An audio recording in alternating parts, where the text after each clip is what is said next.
Baca jilid yang ketiga. Sirah. Fiqh Harakah di Sirah Nabawiyah.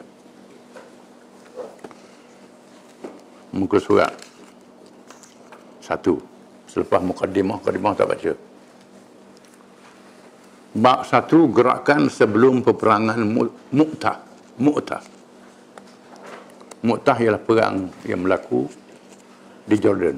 Nama tempat Mu'tah. Kita akan baca kisahnya. Sebelum Mu'tah berlaku peristiwa-peristiwa. Yang pertama, pembukaan Farak. Pembukaan kota Khaybar memberi kesan yang besar kepada penduduk di sekitarnya, khususnya di kalangan bangsa Yahudi dan kabilah-kabilah Badawi di sekitar semenanjung Arab. Mereka menyadari bahawa kekuatan negara Islam yang baru lahir itu tidak boleh diperkecilkan sama sekali. Bila Yahudi kalah di Khaybar, kota yang teguh, bahawa mereka sedar Islam yang ada kekuatan. Ketika Rasulullah SAW tiba di Khaybar, Baginda SAW telah mengarahkan Muhaisah bin Mas'ud menghubungi kaum Yahudi di daerah Farak. Farak ini satu daerah, bagi tujuan mendakwahkan mereka supaya menganut Islam. Malangnya mereka sengaja berlengah untuk menentukan sikap. Sengaja buat lengah-lengah.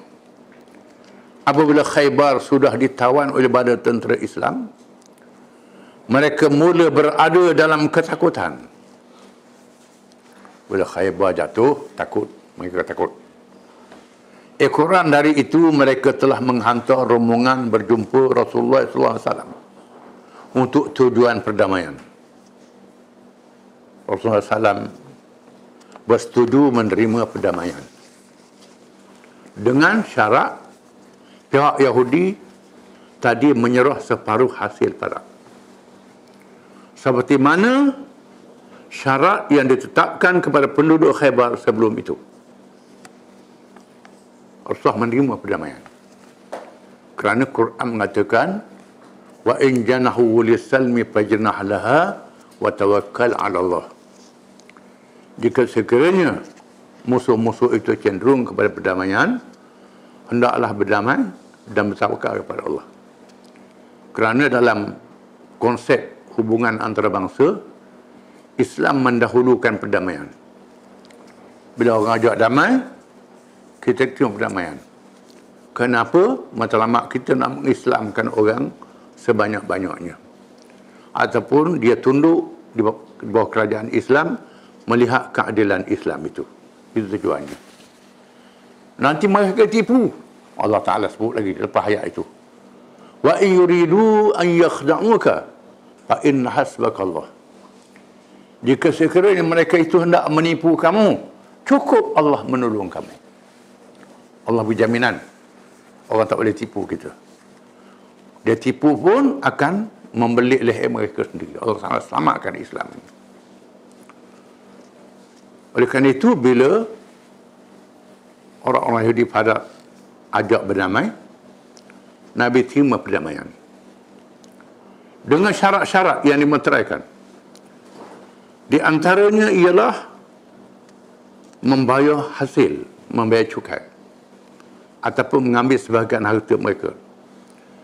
Dasar ini telah pun digariskan di dalam hukum ke atas harta faid, seperti yang dinyatakan oleh Allah dalam surah Al-Hasyr. Firman Allah Ta'ala, harta faid ialah harta yang diambil tidak dengan perang. Firman Allah Ta'ala dalam surah Al-Hasyr, ma afa Allahu ala rasulihi min ahli al-qura falillahi walirrasuli walidhil qurba wal yatama wal masakin wa ibnis sabil كي لا يكون دولة بين الأغنياء منكم وما آتاكم الرسول فخذوه وما نهاكم عنه فانتهوا واتقوا الله إن الله شديد العقاب. Ayat 7 surah Al-Hasyr. Maksudnya, dan apa-apa yang Allah kurniakan kepada Rasulnya daripada harta penduduk negeri yang berlaku tanpa peperangan, maka bagi Allah, bagi Rasulnya, bagi kaum keluarga Rasulullah SAW, anak-anak yatim, orang-orang miskin dan orang musafir yang perlu dibantu, supaya harta itu tidaklah berkisar kepada orang-orang kaya di kalangan kamu sahaja. Ini arahan Allah. Demikianlah keadilan ilahi yang maha agung dalam mengurniakan hak memiliki harta kepada Rasulullah SAW untuk keperluan sifat kemanusiaan yang ada pada diri baginda. Sungguh pun baginda dilantik menjadi Rasul Allah, namun baginda tetap dituntut menunaikan kewajipan terhadap keluarga dan masyarakat. Harta adalah merupakan keperluan hidup untuk menunaikan kewajipan yang ditetapkan oleh Allah. Ia bukanlah matlamat hidup. Keperluan baginda SAW kepada harta tidak sama sekali membatalkan sifat kerasulan, juga zuhud yang ada pada diri baginda. Apa yang perlu dipahami bahawa tiada siapa yang lebih tinggi kezuhudannya daripada Rasulullah SAW. Sebenarnya ramai yang tersalah faham dalam menghurai dan memahami perkara ini. Mereka menafsirkan zuhud seolah-olah memaksa manusia menjadi malaikat.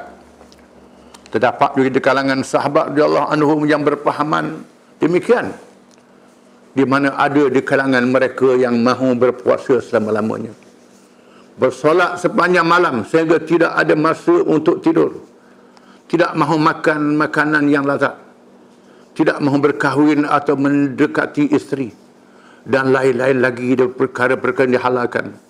Allah berfirman, قل من حرم زينة التي أخرج لعباده والطيبات من الرزق قل هي للذين آمنوا في الحياة الدنيا خالصة يوم القيامة كذلك نفصل الآيات لقوم يعلمون قل إنما حرم ربي الفواحش ما ظهر منها وما بطن والإثم والبغي بغير الحق وأن تشركوا بالله ما لم ينزل به سلطانا wa an taqulu 'ala Allahi ma la ta'lamun. Surah Al-A'raf ayat 32-33. Maksudnya, katakanlah wahai Muhammad SAW, siapakah yang berani mengharamkan perhiasan Allah yang telah dikeluarkannya untuk hamba-hambanya, dan demikian juga benda-benda yang baik lagi halal dari rezeki yang dikurniakannya? Katakanlah, semuanya itu adalah nikmat-nikmat untuk orang-orang yang beriman dan juga yang tidak beriman. Dalam kehidupan dunia, nikmat-nikmat itu pula hanya tertentu bagi orang-orang yang beriman sahaja pada hari kiamat. Demikianlah kami jelaskan ayat-ayat keterangan kami satu persatu bagi orang-orang yang mahu mengetahui.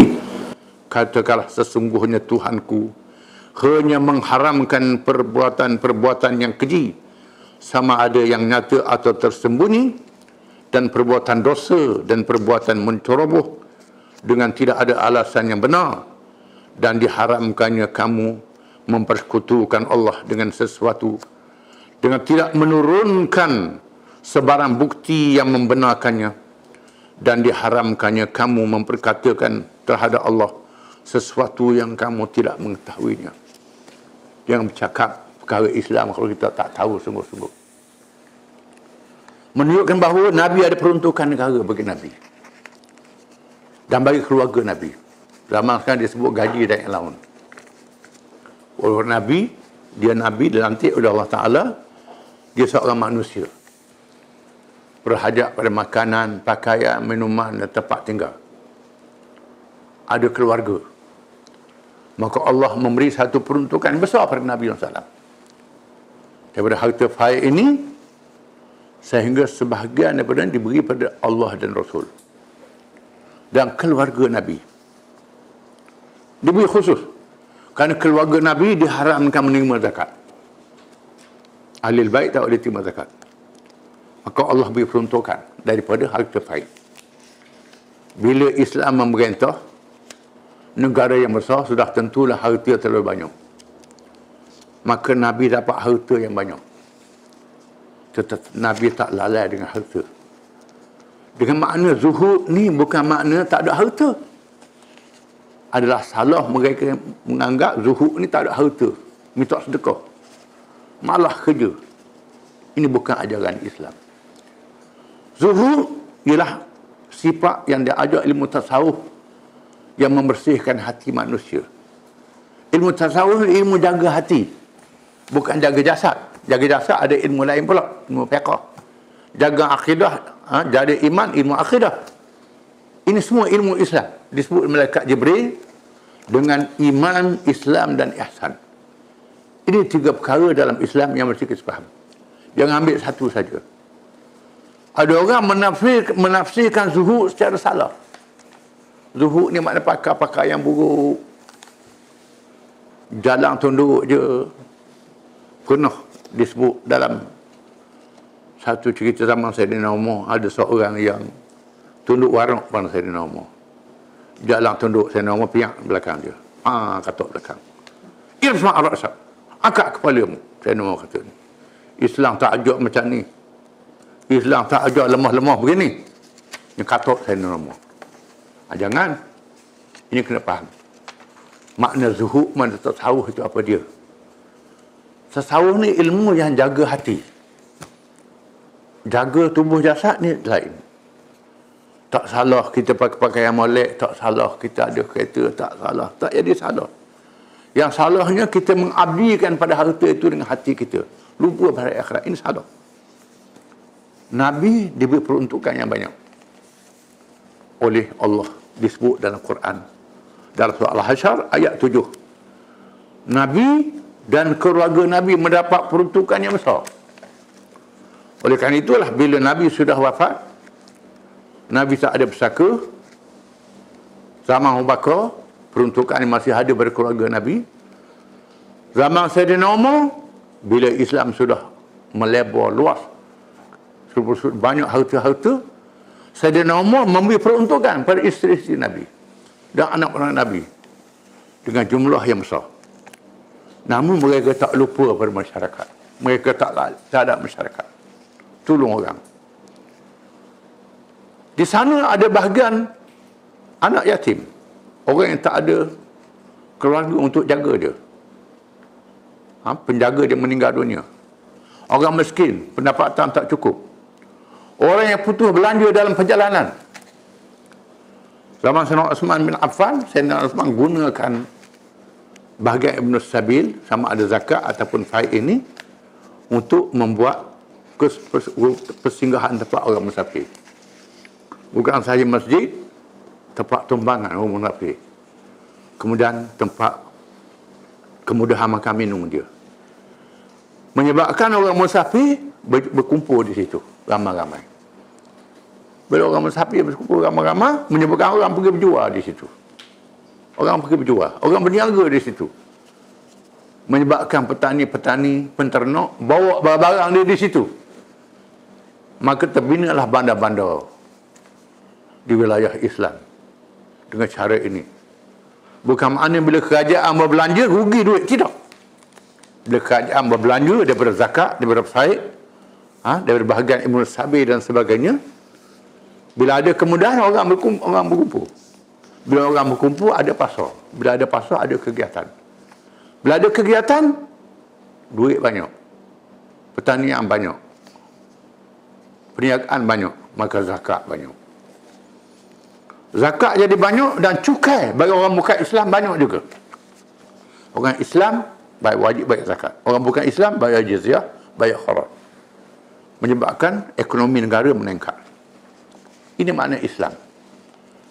Dan Tuhan jadikan supaya harta itu diagih-agih. Tak dikumpul oleh kalangan tertentu sahaja.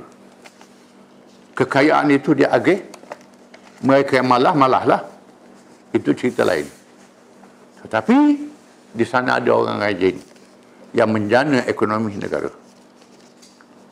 Zaman Nabi ada orang cuba nak tunjuk warung.